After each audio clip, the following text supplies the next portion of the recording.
हमारा लेक्चर है it is on rate law for nucleophilic substitution reaction and square planar complexes.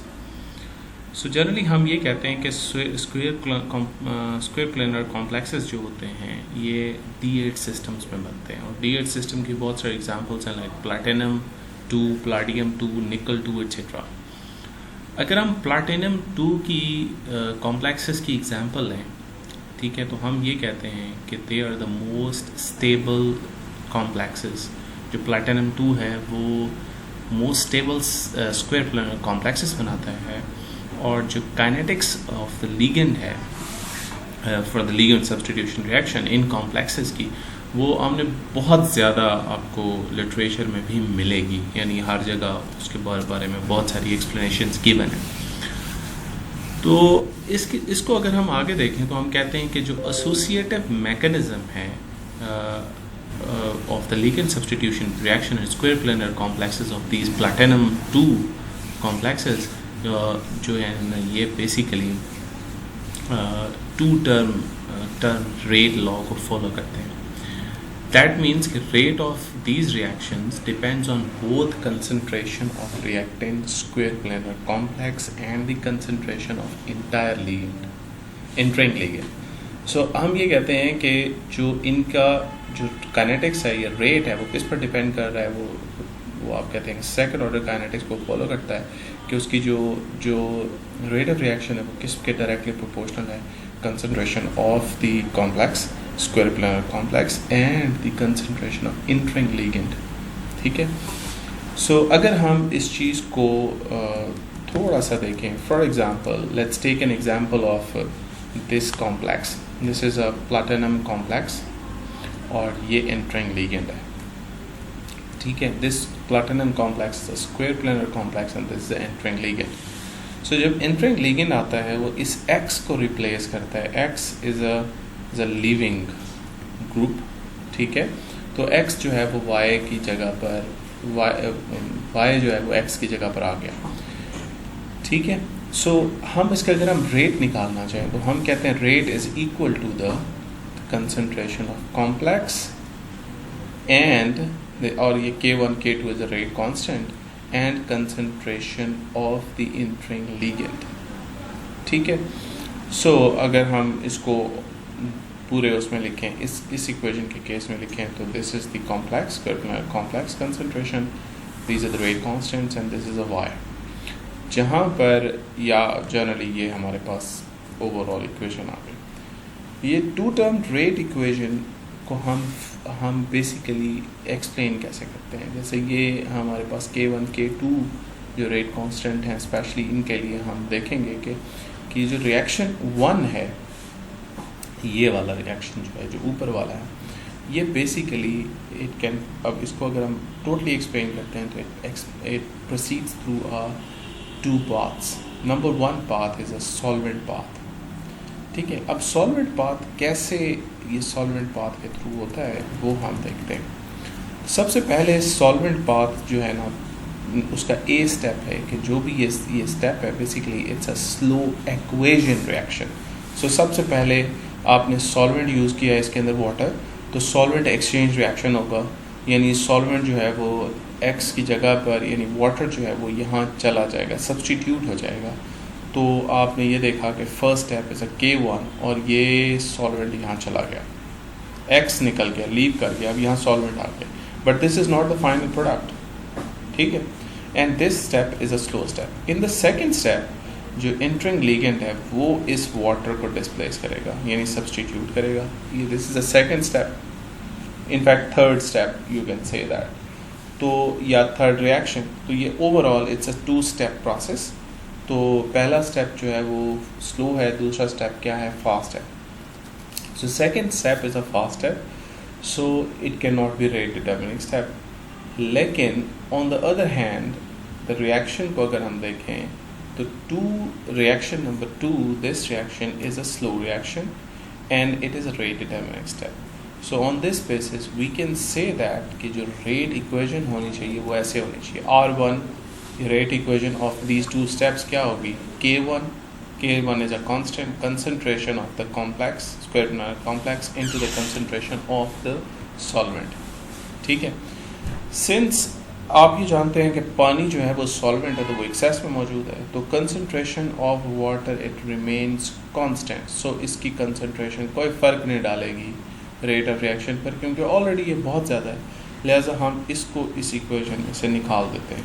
तो जो actual rate of reaction बनेगा, तो it would be the rate constant depends on the rate of reaction depends on the concentration of the square planar complex.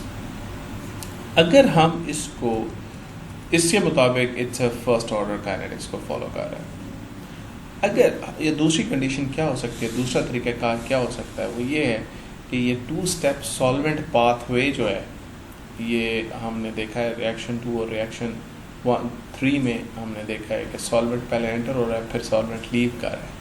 अगर हम इसको combine करके लिखें तो overall reaction is this one. ठीक हो गया। Second methodology to explain this is a direct displacement pathway। ठीक है, डायरेक्ट डिस्प्लेसमेंट पाथवे में ये है कि जो फर्स्ट ये आपका स्क्वायर प्लैनर कॉम्प्लेक्स है और ये एंटरिंग लिगेंड है। तो entering ligand for the first thing is that कि जो एंटरिंग लिगेंड है वो यहाँ एसोसिएशन डेवलप कर रहा है। So first step is association. इस एसोसिएशन से क्या होता है, दिस इज स्लो स्टेप, और इसकी जो रेट इक्वेशन है K2 इसको हम कह रहे हैं, और ये Y यहाँ कर अटैच हुआ है, तो ये ट्राइगोनल बाइपिरामिडल ज्योमेट्री बनी है। पहले ये स्क्वायर प्लैनर थी, अब ट्राइगोनल बाइपिरामिडल है। इंटरमीडिएट का जो कोऑर्डिनेशन नंबर है 5 है, and second step is a first, वो X लीव कर गया, अगेन कोऑर्डिनेशन नंबर गेन हो गया। तो इस केस में first step is slow step and second step is a fast step. So इस केस में रेट डिटर्मिनिंग स्टेप ये है। तो जब हम रेट डिटर्मिनिंग स्टेप की बात करते हैं तो R2 is equal to K2 concentration of the complex into the concentration of the ligand, entering ligand. ठीक है, तो ओवरऑल इसमें जो लिगेंड की कंसंट्रेशन है वो डिफाइन है, लिहाजा rate constant of this displacement pathway ये जो है ये फॉलो कर रहा है सेकेंड ऑर्डर काइनेटिक्स को, यानी ये जो मैकेनिज्म है बाइमोलिकुलर है, और ये S2N पाथवे को या SN2 पाथवे को फॉलो करता है। तो based on the above discussion, जो रेट ऑफ जो सब्स्टिट्यूशन रिएक्शन है वो बेसिकली उसमें ज़ाहिर सॉल्वेंट भी मौजूद है और सॉल्यूट भी मौजूद है, यानी सॉल्वेंट के अंदर आप ये रिएक्शन कर रहे होंगे, तो ये दोनों पाथवे इन्वॉल्व हो रहे होंगे, यानी ये B पार्ट डायरेक्ट डिस्प्लेसमेंट भी हो रही होगी और वाटर के थ्रू डिस्प्लेसमेंट भी हो रही होगी। इसका मतलब हमें दोनों रिएक्शंस को सम अप करना चाहिए, यानी R2 प्लस R1 दोनों रेट कांस्टेंट दोनों सबमिट सम करेंगे। R1 plus R2, R equal to R1 plus R2, R1 ये था, R2 ये था। इसमें अगर आप देखें तो जो कंसंट्रेशन ऑफ कॉम्प्लेक्स है वो कांस्टेंट है, उसको हमने बाहर निकाल दिया, तो कॉमन है उसको हमने बाहर निकाल दिया। K1 into K2 is equal to Y, and this reaction relation shows that substitution reaction in square Clairaut complex follows the two-term rate law। ठीक है, ये two term rate law follow करता है। अच्छा, अब इस केस में इन रिलेशनशिप K1 जो है is a first order rate constant for solvent control reaction, और जो K2 है it's a second order rate constant for reaction with Y and corresponds to SN2 mechanism. ठीक है, सो जो two path mechanism है for substitution of reaction 1, अगर हम इसको यहाँ एक्सप्लेन करें तो वो इस तरह से है कि ये ना आपके पास basically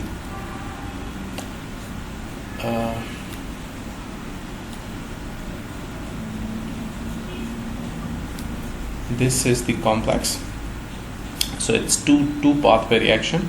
In a first pathway water exchange, it's a slow and ये determining step होगा, और उसके बाद y इसको डिस्प्लेस करता है, it's a fast step। Second pathway क्या है कि डायरेक्ट डिस्प्लेसमेंट हो रही है, एसोसिएशन हो रही है फर्स्ट, और उसके बाद जो है लीविंग ग्रुप लीव कर रहा है, एंड देन डिसोसिएशन हो रही है, you get the final product.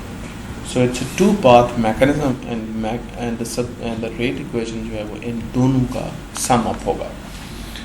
So conventional analysis को अगर हम रेट कांस्टेंट को इसमें देखें तो हम ये कह सकते हैं कि जो ऑब्जर्व्ड रेट लॉ होगा, observed rate law, rate constant, it would be a pseudo first order, ठीक है, and it is related to K1 and K2, क्योंकि वाटर जब आ जाता है एज ए सॉल्वेंट का रोल आता है तो वहाँ पर उसे आप फर्स्ट ऑर्डर या सेकंड ऑर्डर नहीं कह सकते. It is more than first order, less than second order, but exact value नहीं पता चल सकती. दैट्स वाई हम इसे कहते हैं सूडो. रेट कांस्टेंट जब K1 है, ठीक है, it is due to the solvent pathway, and rate 2 जो है वो डायरेक्ट डिस्प्लेसमेंट है, आपने ये पढ़ा है. So it become a convenient to designate the solvent path K2 and K1 and as Ks. अगर हम इसको K1 को Ks कह दें क्योंकि सॉल्वेंट की वजह से, और डायरेक्ट डिस्प्लेसमेंट को हम को Ky से रिप्रेजेंट करें तो हमारे पास जो ऑब्जर्व्ड रेट कांस्टेंट होगा वो कुछ ऐसे होगा, ठीक है, लाइक दिस. ठीक है, on the same pathway another substitution reaction जो है वो हमारे पास ये नीचे है. ये भी सेम मैथडोलॉजी से हम इसको क्या कर सकते हैं, एक्सप्लेन कर सकते हैं. सो this is for this kind of reactions. उसके बाद जो associative SN2 mechanism of substitution reaction of square planar complex, ये हम देखने जा रहे हैं अब.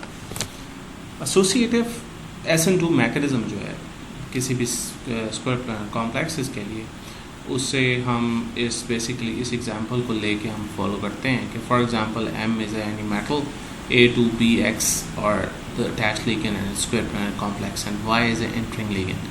So as a result of this, overall reaction is that कि Y ने X को निकाल के उसकी जगह पर आ गया. So square planar complex में हम ये कह रहे हैं कि this is the substrate and there are two A type of ligands and these ligands are trans to each other. ये जो A हैं they are trans to each other. X is a leaving group and Y is a entering group. So अब हम इसको थोड़ा, इसकी story chemistry अभी आगे एग्जाम्पल इसमें आएगी, फिगर में आएगी, लेकिन हम इसको थोड़ा सा देखते हैं इस तरह से कि एसोसिएटिव मैकेनिज्म का मतलब ये है कि जो इंटरिंग लिगेंड होगा वो फर्स्ट अटैच होगा, अटैक करेगा स्क्वायर प्लानर कॉम्प्लेक्स पे, ठीक है, along the z axis from the above और the below of the square planar complex, और 5 कोऑर्डिनेटेड स्क्वायर pyramidal इंटरमीडिएट बनेगा, दैट इज अनस्टेबल. ठीक है, अब इस कॉम्प्लेक्स के अंदर ये जो इंटरमीडिएट है बेसिकली, इसके अंदर जो इंटरिंग लिगेंड है उसने एक्सियल पोजीशन को ऑक्यूपाई किया हुआ है.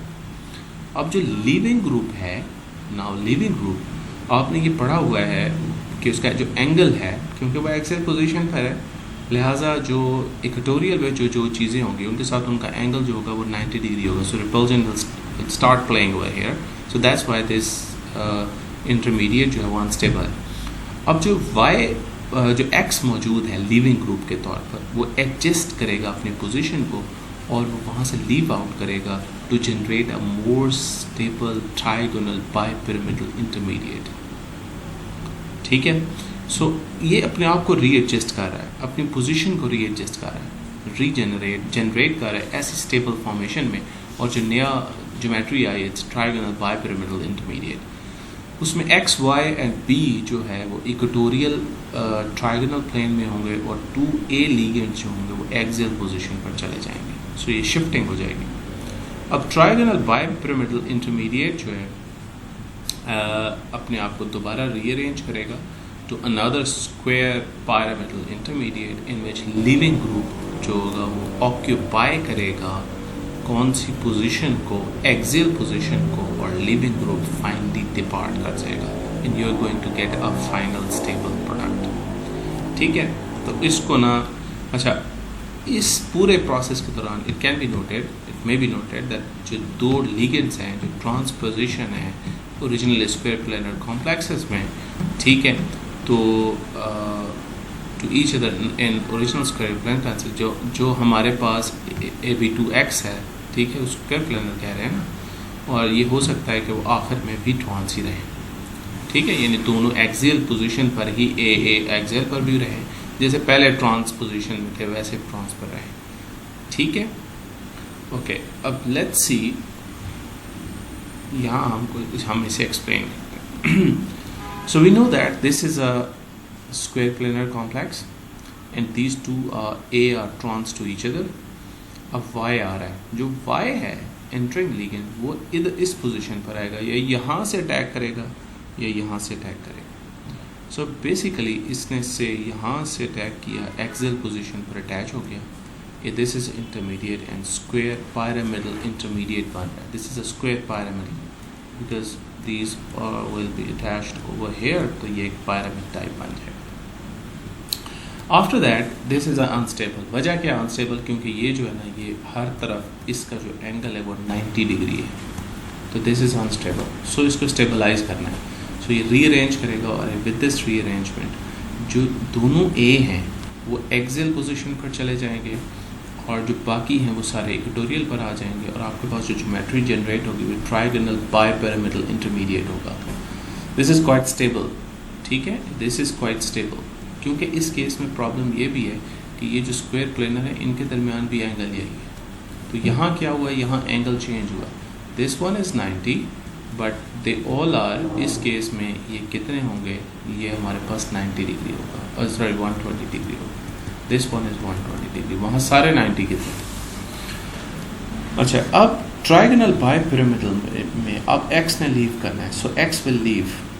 अब x ने लीव करना है जब, तो उसके लिए क्या है कि अब अगेन शिफ्टिंग होगी और फिर स्क्वायर प्लेनर पर बनेगा और जो a है वो फिर एक्सियल वो ट्रांसपोजिशन में आएगा और जो लीविंग लीगेंड है, वो जो लीविंग ग्रुप है वो एक्सियल पोजिशन पर आएगा और यहाँ से वो क्या कर जाएगा, leave, and you are going to get a final product. ठीक है जी. So this is the mechanism for associative. So next topic will be our factor affecting the rate of substitution reaction in square planar complexes. वो हम next lecture में देखेंगे.